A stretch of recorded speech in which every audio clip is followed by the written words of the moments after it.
Welcome to Hedge Fund Tips with Tom Hayes for the week ending September 11th, 2020. This is a solemn day. Obviously, I want to kick it off. I tried to think of words to describe today, but I think Stephen Mnuchin actually put it best this morning. He said, "We will never forget the victims, families, and first responders of 9/11, and we will always honor them and remember their sacrifices." At the New York Stock Exchange, there was a moment of silence at the exchanges and at the sites of the tragedies. So just thought we'd start on that note. And this is the 47th VideoCast and 37th podcast. So as we always do, we're going to kick it off with the media spots. And yesterday I was on the Clayman Countdown on Fox Business with Liz Clayman and went through a few important points that I want to cover on this edition. And she asked me about the markets, and the procedural vote in the Senate failed for the stimulus deal, which we've said for a number of weeks we didn't think was going to happen prior to the stopgap at the end of the month. But the point that I made on this short segment, and for those of you who are tuning in for the first time, you can go to hedgefundtips.com and click on Featured On and find all of the videos so you can get more granular detail. Because in these spots, it's 1 or 5 minutes, or, in one case this week, 30 minutes of content, but the preparation that goes into it and the research to have the salient points, you get a lot of value in a very short period of time. So I went in with Liz about it being a bifurcated market, and on Wednesday, the Oxford AstraZeneca vaccine was delayed because one patient had a spinal type of issue. I think it was meningitis, and they're trying to parse whether it was related to the vaccine or if it was separate. There had been another patient, it turned out to be MS, which was unrelated. But the bottom line was, on Wednesday, when the article was written, article of the week was written, you saw tech bounce. So what I said, my opening line to Liz was, as you saw yesterday, the vaccine was delayed and cyclicals were filleted. So we're back into that bifurcation when it looks like the vaccine or treatments are going to be delayed and we're going to be in a low growth, slower growth environment.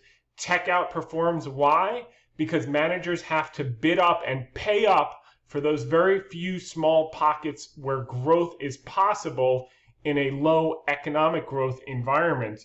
And I follow that up with the cyclicals. This was a huge opportunity to get your exposure to cyclicals as we inch toward a vaccine, because these economically sensitive names are going to rip higher once we're in sight of that and the world gets back to normal. So whether it's going to be October or November, we don't know, or even December, we're going to talk a bit about it on this call. The other thing I discussed with Liz, if you go back through all of my media on the Featured On, there was one famous article on MarketWatch, the Spanish flu, cuckoo cachoo. You can search here when we put out an article on March 19th, comparing it to the Spanish flu, where the Dow dropped 33%. And that was it, and then it made new highs over the next year and a half. It was basically 4 days before the bottom. But also in late March and early April, you'll see some of my Fox business where we were talking about the pain trade. And the pain trade is what's going to happen next in the market that's going to cause the most pain to the most amount of people. And in late March and early April, we were saying the pain trade is up because everybody, 100% of people, were expecting, well, not 100% obviously, but a very high percentage of people were expecting a retest of the lows. And when everyone's looking for the same thing, you don't get it. And the pain trade was up, and that proved to be true. So where's the pain trade now? And I covered this with Liz. The pain trade now remember, this was Thursday, so we were coming off that huge tech bounce on Wednesday when the vaccine was delayed. Everyone's like, okay, let's buy tech again.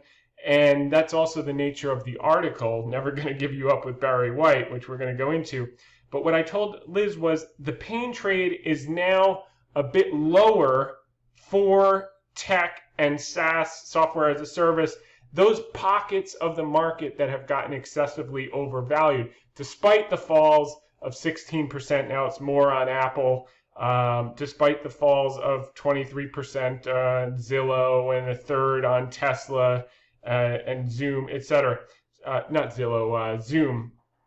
So the pain trade is a little lower for tech because everyone's overweight. So they want it to be a dip buy. But if you look at the weights of the S&P, and we've discussed this for many episodes, what will cause max pain, and really the heaviest weight that everyone's overexposed to is Apple, is if that continues to creep lower. And I said that the pain trade would be a bit lower for tech. And if you look at the historic data, the last 5 times the NASDAQ corrected 10% in a week, there was a meaningful bit of more downside for tech before that stabilized. On the flip side, which was also a really key point, let's take the worst case extreme, which I don't believe this is, and it's not, is the 2000 tech wreck. So when you had Amazon drop 95%, that's not happening now. Maybe it'll happen in some of these companies with no earnings, like you saw Tilray a few years ago, and now you're seeing some of these different EV companies, etc. But on the whole, I don't think so. I think the earnings power is supportive, and I think we'll correct a bit more for tech, probably longer than people expect for that sector and subsector. But, and most people don't know this, if you'd bought an equal weight S&P 500 index, or ETF if they had it, in 2000, while some of these tech stocks and the NASDAQ correcting 80 some odd percent, you would be up 25% in the next 12 months if you bought an equal weight S&P 500 in March of 2000. So it just goes to show you these stocks have become overly concentrated, the FANG plus now a number of these SaaS and a few EV companies, high flyers with no earnings and huge multiples. And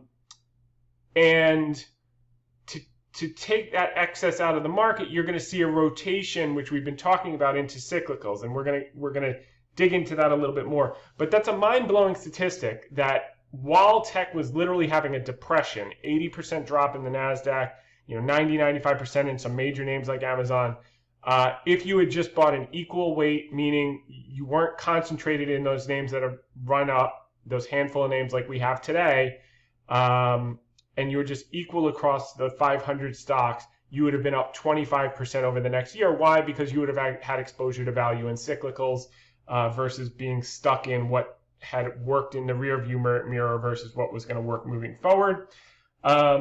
The other point that I wanted to make was that, well, not only are the signals mixed, the AAII sentiment survey results of individual investors was down to 23% bullish this week. That historically is a buy signal, but at the same time, the National Association of Active Investment Managers was at 95% equity exposure, which means they were all in chasing like lemmings, and they got slaughtered. So now, the move into cyclicals, the bifurcated market that I talked about, where tech probably has a bit more to go and money's going to rotate into cyclicals, and what we're focused on is, as we've talked about, is banks, defense stocks, and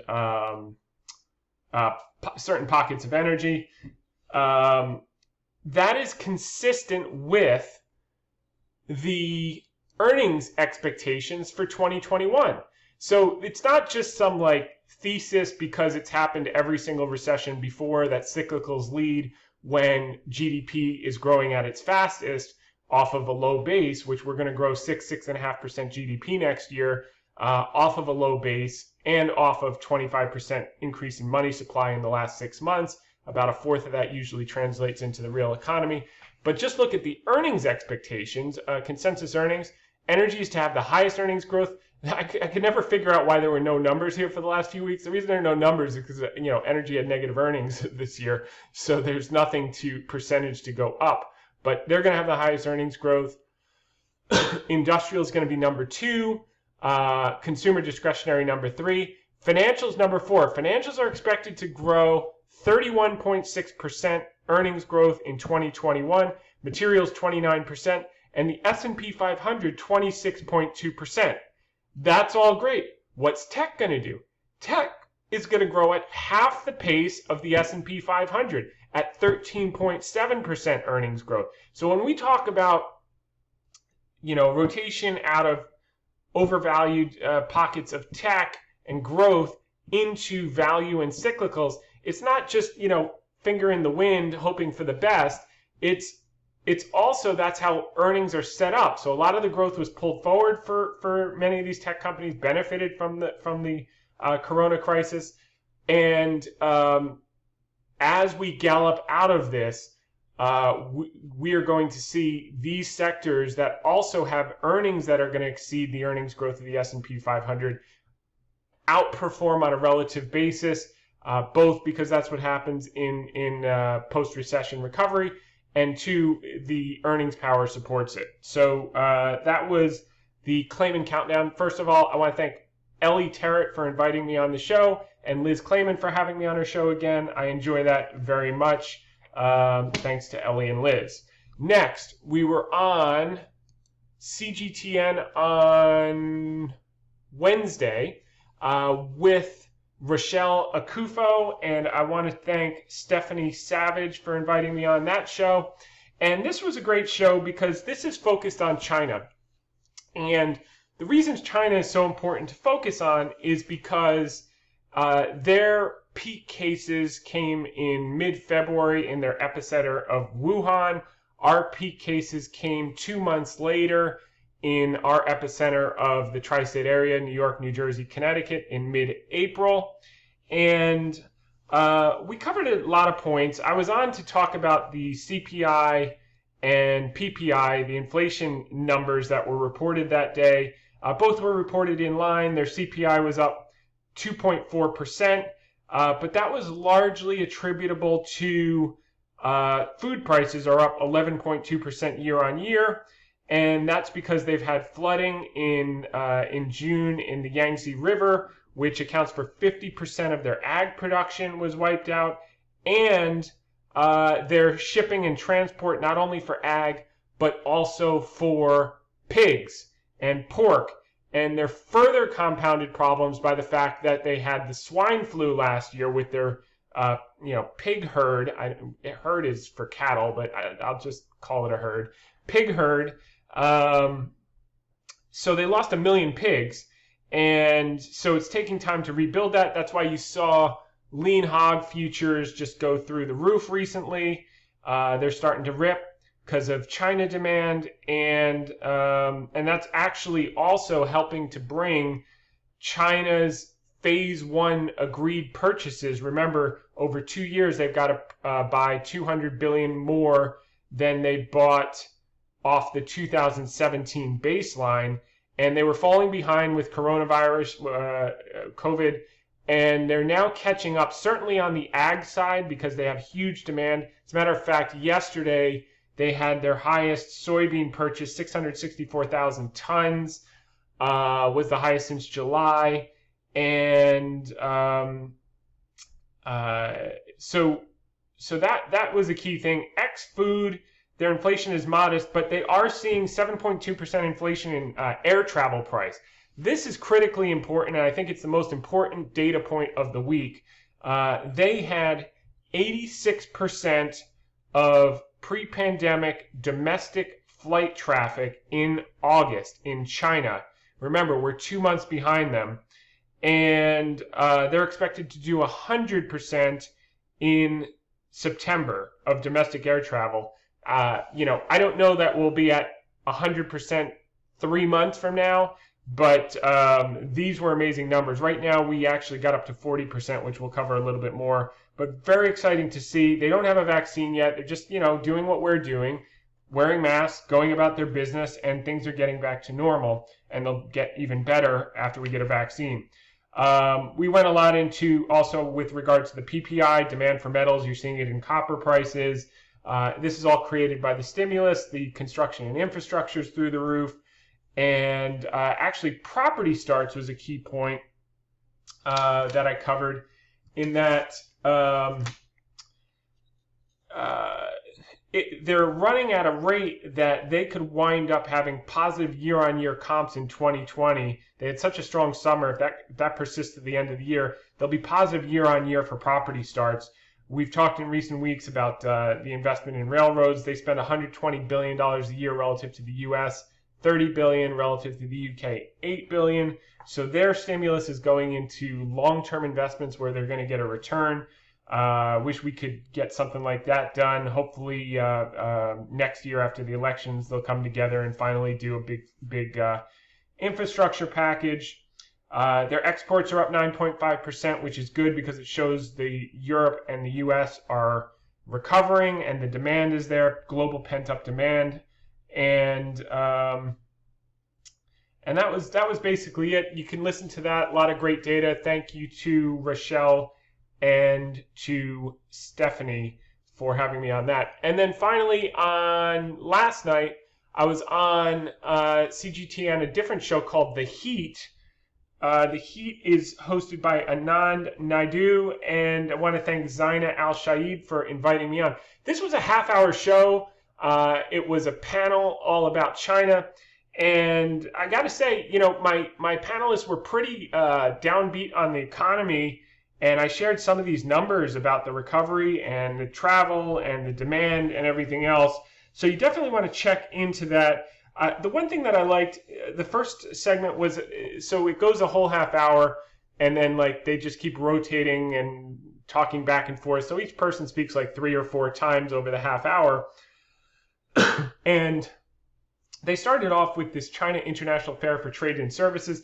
22,000 companies and organizations participated. All the foreigners were mostly online. So they were, zooming in remotely. But there were, the domestic attendees for the first time since the crisis all attended in person. So it was business as normal. And I think that was symbolic that the world is getting back to normal. Several thousand people. Xi Jinping talked about win-win trade and protecting intellectual property, etc. But this was a conference for the services sector, which is 50% of China's GDP. And the other thing that I brought up, which was interesting, Fitch was out recently. They've not only upgraded China's GDP to plus 2.7% this year, they upgraded the U.S. to negative 4.6. Consensus had been about negative. Well, it was -8 from the IMF in June. They've always been, overly conservative. I won't say. Anyway, so U.S. is now at negative 4.6. And as I said, we're going to springboard to plus 6.5 next year at least, I think. We're going to just rip higher. And while the EU is down -9, emerging markets negative 5.7, and India negative 10.5, they've had trouble. So next year, if the U.S. does 6.5, China's projected to do 7.6. We're catching up on their growth rates pretty quickly. They're slowing and we're rising. This could be very interesting moving forward. And the other thing that we talked about was manufacturing. A couple of the panelists were saying that it has to be fair. And I talked about the NYSE listing requirements, which basically the administration is saying if you want to list in the U.S., you have to follow the auditing standards that not only U.S. companies have to follow to list and access our capital markets, but for other foreign companies have to follow. So why would it be fair if only one country doesn't have to follow it? So it's reciprocal in that way. Number two, they brought up this issue. President Trump talked about decoupling on Monday. Wanting to bring manufacturing back, wanting to become a manufacturing superpower, wanting to create 10 million jobs. And, I made the analogy, and I think this is very important, that, saying you could compare manufacturing independence to energy independence. Just because we are now energy independent does not mean that we don't do business with the Middle East. We still import oil from the Middle East. We just don't want to have to rely on the Middle East for our energy. And it's the same thing with the manufacturing. President Trump still wants to do tons of business, I'm sure, with China. He just doesn't want to rely on China and their supply chains, or any other country for that matter. And his idea is to bring back, as many of the manufacturing jobs as he can. And, it'll probably be the higher end, knowledge sensitive type of manufacturing. But, it'll still be a free way to do tremendous amounts of business, particularly if the phase one continues to follow through and the relationship stays strong. So a lot of positive things in that, but really I wanted to just emphasize the data. So the travel, the GDP revisions, the recovery, etc. So that's all good news. Next, I want to shift gears to Barron's has just been putting out some great articles on banks and cyclicals. And the thing that I really love about Barron's is that they're not afraid to go against the grain and put things out there before the rest of the world sees it. And obviously, we've been very,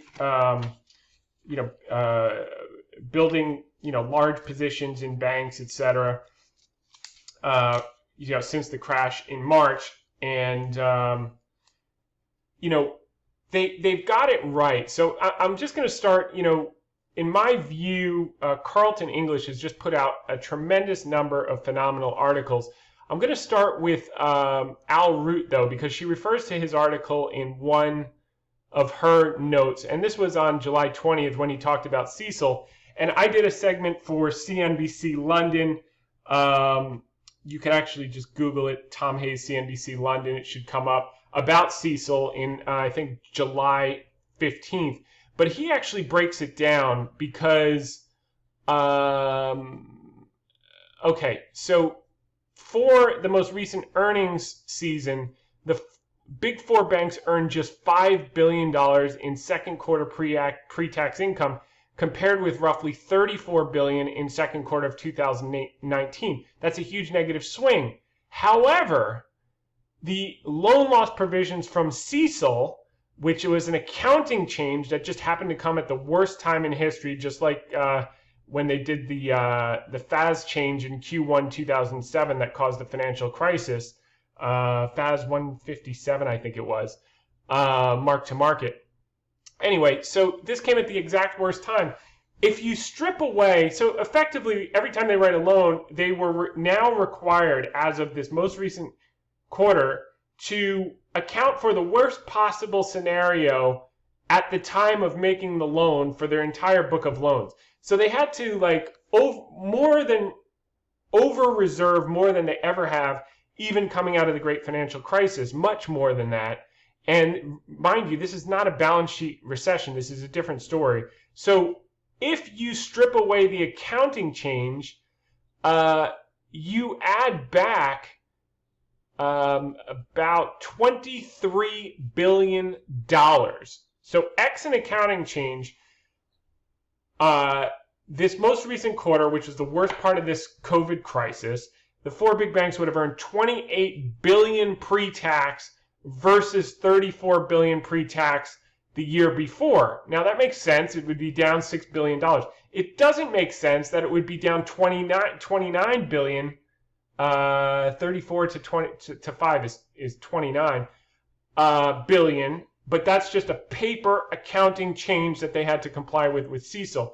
So Al and certainly Carlton were well ahead of the curve, certainly from reporting and media on this issue, which is of paramount importance, because all of that over-reserving is going to come back as income in coming quarters and coming years. So banks are excessively undervalued on that basis because the earnings power is going to be much greater than anticipated as those reserves roll off and become income in future quarters. And the entire hit was taken all at once, so they kitchen sinked it in the most recent quarter. On the flip side, the way to look at it is apples to apples, the fact that their pre-tax income only came down $6 billion from the previous year after shutting down the world for 2 months is just testament to how well positioned they are moving forward. So that was that. Then, and I've been putting out a lot of Carlton's articles, but I just want to cover two because she put them out recently. This one was updated 2 or 3 days ago. It's time to get bullish on bank stocks. Here's why. Listen, I mean, as an investor, this is what you're paid to do. You get paid for seeing things before other people do, or I put out a Buffett quote today, buying quality merchandise when it's on sale, etc. But as a reporter, to have the courage to put something like this out when no one else in the world is in agreement with you besides a handful of value managers that this is what they do for a living and they catch things early and then, by the time everyone else catches on, things are double. This is just phenomenal reporting and very insightful. So this is my go-to person on bank reporting now. She's phenomenal, and you should definitely get Barron's and read her articles because they're very timely. And I'm not a reporter, but I think it takes a tremendous amount of courage to be putting out these type of articles, factually based. This is not her opinion, but she's actually on top of the most important issues. And she's talking about CECL in great detail on this article. It's time to get bullish on bank stocks. Here's why. From September 8th. And she goes into the 12 of the largest banks set aside $72 billion in loan loss reserves, more than doubling the reserves set aside at the end of 2019. And she just goes into dramatic detail. She goes into the price to tangible book, year-to-date change, and some of the catalysts that can move forward. Later today, she just put out, I guess at 1:08 p.m., an article on Wells Fargo, which is my favorite. And the interesting thing about Wells Fargo, number one is the elephant seller, Todd and Ted over at Berkshire, have sold out of Wells Fargo to buy Snowflake, if you caught that. And so the elephant seller is gone. The interesting thing is Munger still has it as 40% of his portfolio in his vehicle, and he hasn't changed a thing. We went into this last week, but I think this article that Carlton put out today on Wells is great. It cites the upgrade from the U.S. Bancorp analyst Martinez, who upgraded the stock today, as well as, so that's 2 upgrades in 2 weeks now. Give those people credit for their courage, rather. Last week was Dick Beauvais. This week is Martinez over at U.S. Bancorp. And she has a table here, Carlton does, of finding opportunities in the big banks. And she it goes in price to tangible book, price to book. And you can see, Citi and Wells. So Citi this week, by the way, had a CEO change. Will be the first female to run a major money center bank. And that's going to be very positive. She has huge technical background. She'll be able to cut out a tremendous amount of costs. We know that Charlie Scharf at Wells Fargo is going to, they've already announced they're going to cut about $10 billion of costs. So, trading at 61% and 63% a book, long term, you can see their mean is certainly in the case of Wells Fargo, it trades between 1 to 1.75. The only other 2 times that it's gotten down to this level were in 2009 and 1992, and it recovered to book within months, not within years. And book at this stage would be around $40, and it probably goes at a premium to that. And then over time, it can start to trade as a premium as everyone gets on board. But that's where the value is. You look at your cities, and it's easy to see in this table that Carlton put together. Cities, your Wells, Bank of America is trading at a discount to book. Buffett's been adding to that position. and Regions Financial, and a few of these regional banks. So read it, because she goes into Cecil, she goes into a lot of these different banks, she goes into the upgrades, and my hat is really off to reporters that step out and go for it. So let's take a look at a couple of these points she made on Wells. Yeah, so bank plans to cut $10 billion in expenses, ample room to reduce costs between through 2022. Wells Fargo's efficiency ratio for the first half of the year was 71.6, far above peers, so there's room there. So a lot of positive things and the tide is turning now that money is finally coming out of tech. So we've been talking about this trade, money coming out and then going into cyclicals, and we've emphasized banks. So here's the trend that started at the beginning of the month. This is the most hated stock in the S&P 500, which was Wells Fargo, to the most loved stock in the S&P 500, which was Apple. This is a ratio chart, and it just shows that Wells Fargo has been dramatically outperforming in the last 11 days relative to Apple. So that trend should persist. This is a nice inflection, moving in the right direction. Obviously, we want to see Wells start to hum. This is the KBE Bank Index to the ETF to the tech ETF.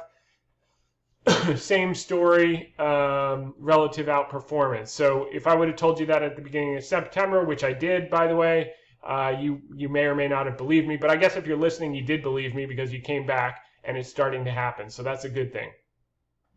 Now, moving on to, not to the article. We're going to do Ask Me Anything first. So the first question came in from Ben. Asks, hey Tom, here's a Friday podcast AMA question. I don't trade on margin, but I was wondering how margin calls affect the market. For example, in a downtrending market, will selling increase at 2:30? Yeah, so if you're interested in what happens midday, there are two times that I've generally noticed weakness. Number one is from 11 till 11:30, because you're getting the European closing, so that puts selling pressure on the US. And number two would be from 2 to 2:30. These are obviously both more pronounced, obviously, in a down market or a really down market, 2 to 2:30, because margin calls are generally 2:30 for institutions. So yes, if you're in a negative market and you want to buy the bounce, either wait till you get through 11:30 or wait till you get through 2:30 and then see what goes on after that. Second, you said in an April podcast, long time listener, first time caller. Actually, Ben's asked questions before. But you said in an April podcast that everyone thinks the market's going down again. Retest. Thus, the pain trade is up. You were right. And by the way, Ben gave me that idea to cover on Liz Clayman's show on Thursday. So thanks for that, Ben, for reminding me of what I said in April. And you were right. So thank you for that pat on the back. Even though the CBOE put-call ratio is only in the low 80s tonight and retail is still buying lots of calls, doesn't it feel like everyone thinks the market going down again tomorrow, Friday, or next week? Thus, the pain trade is up, maybe to last Wednesday's highs? Question mark. Okay, so anytime a question related to investing or trading has to do with feel, it's probably going to lead you in the wrong direction. So we're going to look at some of the indicators that I look at. Let's see, he sent this on Thursday. Okay, so no one indicator is going to be the tip-off for things, doing what you think they're going to do. What you need to do is look at a number of things and then weigh both your fundamental view and what the data of certain indicators is telling you, so so you can make an estimate of when it makes sense to start adding risk. Because when volatility picks up, fundamentals go out the window. That's when you start to pay close attention to this. It sounds like Ben is more of an intraday, shorter term trader, which is not really what I do. I'm looking to add quality intermediate term things that are on sale during puke outs, or get short certain things when they're excess and I have reason and catalyst to believe they're going to turn. And then he said, followed that up, why wouldn't the big players take the market up to last week's highs to get retail and money managers back in the market before it goes down? Okay, so this is a common mistake, I think, that retail traders think that there's some magical big boys that all get together in a poker room, big boys and girls, and say, let's take the market up, that's not how it works. There's no magical force or group that takes anything up or down. Yeah, I know Kramer wrote the book, and hedge funds can manipulate the futures before the open and that kind of thing, but that's short-term nonsense. That doesn't matter in terms of making rational decisions to make money over time. So I think as we go through the Barry White article, I'm going to address some of these things and give you some tools that you can assess for yourself based on the data what's probabilistically likely to happen, not around feel or not what you think magical forces are trying to do to the market. It's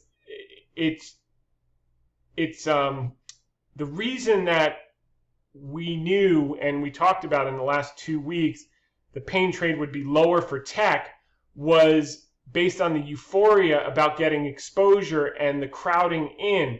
So when you get that crowded and that parabolic in the short term, the first dip, all of those late buyers are so committed to the idea, they want to believe that they can buy a 5 or 10% dip and that's it, and their pain is over. So they hold on and they hope because they were the suckers, the last buyers. That's why we've had continued pain. Like you saw today, Apple, it's just going to continue to, tech has more to work out in the short term. And I think what's interesting about this situation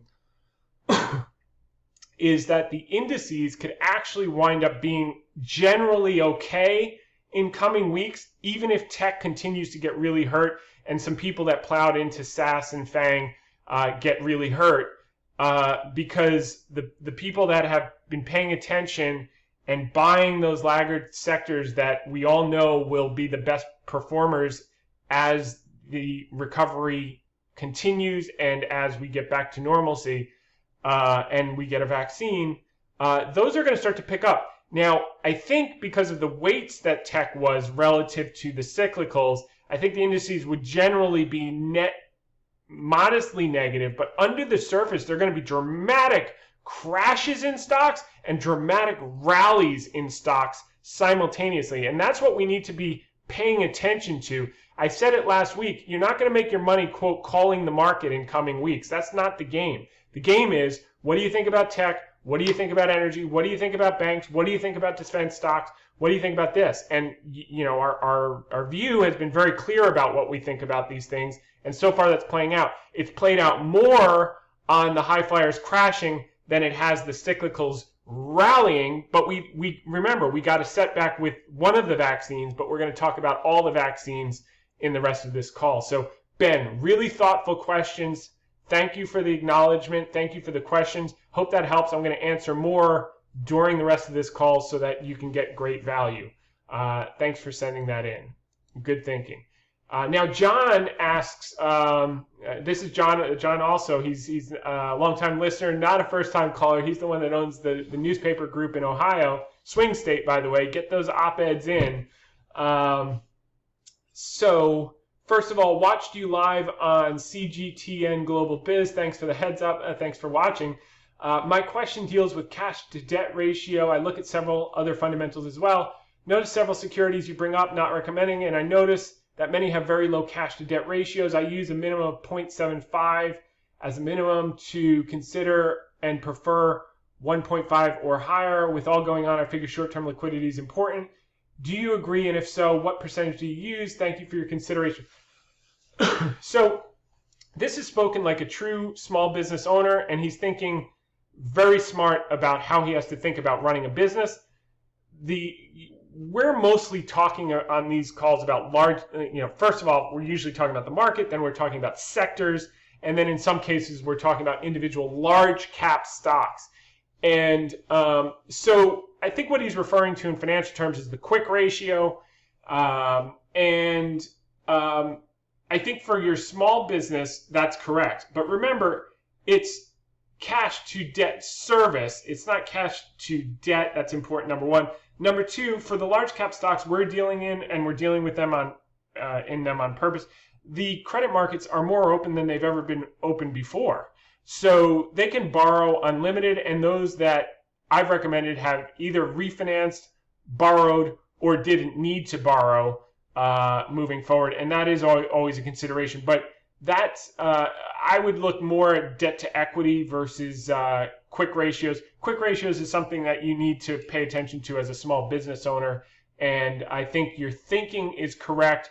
But as it relates to the strongest 500 companies in, give or take, publicly in the world, the capital markets are open, and the Fed has made sure of that, and they've committed to keeping it open, even if they have to buy the debt themselves. So that's not a major factor. It's more of a factor with the 20% of the lower end E&P companies. There's worry there. So on the energy, you want to be highest up the food chain if you're going to start to play that cyclical trade in the short term. And then as that sector starts to get bid in coming months, then you can go lower on the food chain to some of the more risky stuff as the capital markets open for them as well. So John, great question, and appreciate you being a regular listener. So now on to the Barry White never going to give you up stock market. So we started off with the theme song we chose by Barry White.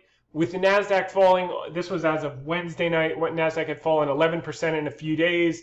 Apple dropped 16%. It's down more than that now. Tesla 35% and Zoom 23%, and we put out the charts. These were timely. I mean, look at our last 2 weeks' notes. We were calling for this type of thing. Market participants. So again, this was Wednesday when the AstraZeneca, the front-running vaccine, AstraZeneca Oxford, was delayed due to that one patient. Tech got a bounce, and I was talking about market participants behaving like a longing lover as they eyed their favorite tech stocks trading a bit cheaper than they were a week ago. These are all the people that bought late into the wrong thing that had already moved. It came down, all of a sudden it gets a bid, and they get right back in like lemmings. So where's the pain trade? It's to just shake them down more. And like I said, I think it's going to take a few weeks for some of these tech stocks to find more solid ground and to take some of the froth and take some of that out of the market.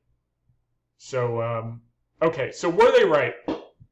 The people that bought the bounce on Wednesday, they were right if you believe that the vaccine is going to get delayed well past the beginning of the year, into the first quarter or in the second quarter, and that would create an environment of slow economic growth where tech is going to outperform, and managers are left with no choice but to buy those small pockets of growth.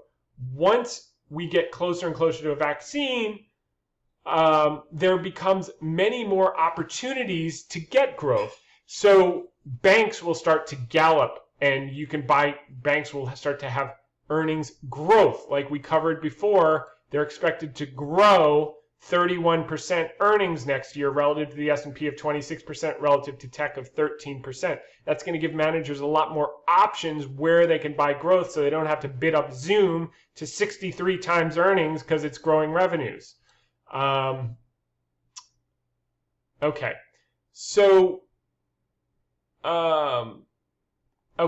here's where you can review the previous 2 weeks' articles and see the setup that we had laid out. And then, so if you believe the vaccine's a long way away, then rebuying on Wednesday was a good bet. I'm more optimistic. My base case is that we're 2 months behind China's recovery, with or without a vaccine. as I showed, they had 86% of domestic air travel last month, 100% this month. It's interesting. People always say to me like, "Oh, you believe the China data?" They published some really crappy numbers during their epicenter of COVID, like off the charts, negative, horrible numbers. Not one person tweeted, "Do you believe the official numbers?" when they were like negative 40%, negative 80%. I'm not saying, so, just be balanced. If you're going to say that the data is not correct when it's positive, then where are you when the data is really negative and it's published? I think, you have to be a little realistic. We wouldn't have the S&P doing what it does without Asia doing well, without Europe doing well. They derive a lot of their earnings from abroad. So, just be open-minded that, numbers are probably in the ballpark, or at least settle out over time in the ballpark of what is something that you can use in a generalized analysis. Now, they're at 86%. They're going to be 100% this month. We actually bounced up to 40%. So we had 935,000 people travel on September 7th compared to 2.2 million the year before. That's the biggest number. If you look back to the April period, we were down to 87. So we've grown by a factor of 10 over the last 4 months. We're 2 months behind China. Maybe we get up to 75% by the end of the year. That would be unbelievable. And I know many of you have flown, and it's totally safe and a great experience, etc. Now, the other thing to keep in mind, Governor Cuomo opened indoor seating in New York. That's huge, 25%. It's only 25%, starts the end of the month. But it's huge because, New York City is a huge center for GDP, and to have people finally starting to come back, even though it's needs some leadership on top of it, will be a very, very good thing moving forward. So that was nice to see, and it's another sign that things are getting back to normal. Now, when short-term volatility spikes, like I said, the fundamentals take a back seat. I look at a number of factors to see where we are in the short term you may find helpful. First one I did was the equity put-call ratio 10-day moving average. It's a little bit better than the daily spikes. Let's see how it's changed. Well, let's take a look at the CPC. Let's just look at the put-call, which Ben referenced. Okay, so the put-call spiked. Puts to calls. So fear was really high on September 4th. I guess that was before the weekend, and it's come down. So a little complacency's kicked in. This could potentially go a bit higher, particularly if you see, tech roll over a bit more. You could see that, the puts start to get on as aggressively as the calls were getting on before we rolled over. Next is the Cboe Sku Index. This is basically a measure of, and by the way, next to each of these charts, I have the small 1-minute videos that explains what it is and how it works. You can Google it, or you can reach my video. The thing that's useful about my video, if you Google it, you'll just get a paragraph telling you what it is. In my videos, I actually chart it, and I show when it was at extremes and whether it worked or not. So you can say, oh, this is an indicator that's useful empirically or not useful, not some paragraph about how it should theoretically work. Who cares? Does it work or doesn't it work? And what percentage of the time does it and doesn't it? Now, the skew is people buying tail risk. So they were buying huge tail risk up to the peak, and now that's come down. As you can see, it can come down a lot more in extreme cases, or it can, let's move this out 5 years so you can see that it can actually stay elevated. So if the market stayed somewhat elevated, meaning you had crashes and rallies under the surface, but the market itself. So if you look at this 2016 to 2018 year-and-a-half period, you had this period where it was spiking up. The market kept rallying, people kept buying tail risk, and it kept expiring worthless, and they kept buying tail risk, and it kept expiring worthless. So we might be in that type of environment, and that type of environment usually precedes a period like this, like we had in 2019, where no one was buying the tail risk, and then it spiked up. no one was buying it after a crash, and then you get this elevated period for a long period of time. So we could go down, and that could be more pain for the market, or it could stay elevated and do that here. The key takeaway this week was that a lot of these indicators were in no man's land. Now, the PMO buy all, this is a really interesting indicator. When it gets down to 0, it's often near an inflection, and you can watch the video about this. We're at 0, but sometimes it takes a little time to build that base at the bottom. Let's see what it's done in the last 2 days. PMO buy all.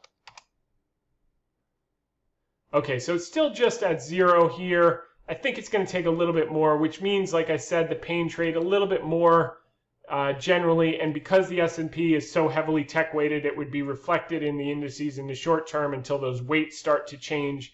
So so that's a good indicator. There's also a PMO by SPX, which exclusively hones in on the S&P 500. And that one, as you can see, sometimes it inflects down here in the mid-teens, but it could also go into the single digits. So, it's at 18. It's closer to the bottom than to the top in terms of extremes, but, it's hard to say whether it's going to bottom here or a little more pain. My bet is the pain trade is a little bit lower, particularly for tech. Bullish percent S&P 500. Those are just the percentage of S&P 500 stocks on what they call a point and figure buy signal. I'm not a point and figure guy, but I do find that this is useful at extremes and when fundamentals don't really matter because volatility is high and emotions playing the game.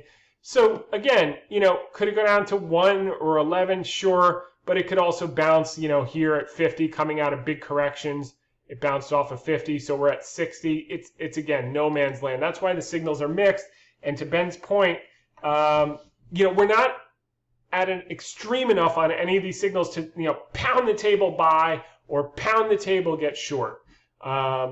So when we were pounding the table that Apple and FANG and Zoom were a little bit overdone last week, that was pound the table extremes. This is now we're in no man's land that we've taken a little bit of that froth off. The McClellan summation, let's take a look at where NASI is. Okay, so again, it can bounce off these levels for sure, but you can also get to extreme levels. But usually coming out of big bases, you're going to bounce at mid levels. We're negative 100, negative 200 in this range. So again, we're there, but it's not a pound the table. That's why I love individual stocks, because I can tell when an individual stock is pound the table at an extreme and to get exposure, and that's that.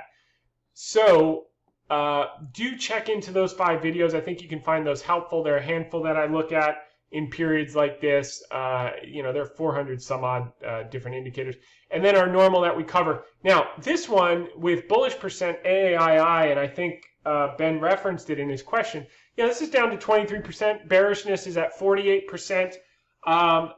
This is historically where you want to be buying, in the low 20s on the bullish side and in the high 40s to low 50s on the bearish side. That's usually near an inflection because they're pessimistic.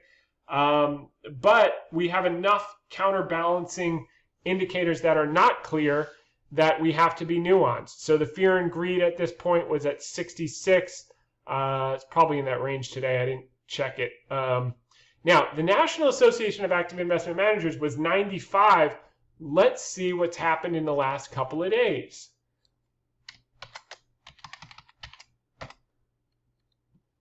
Okay, so it has plummeted to 53. So it's cut in half. And again, this is the range where it can bounce, which is usually what happens after a huge plummet like we've had. It's not going to go back down to another plummet. It's usually going to bounce up here. So we're getting closer. So yes, and that's why we're buyers of stocks that were at extremes. We're not, buy the stock market, short the stock market. That's like, that's a really tough game. Some people can do that.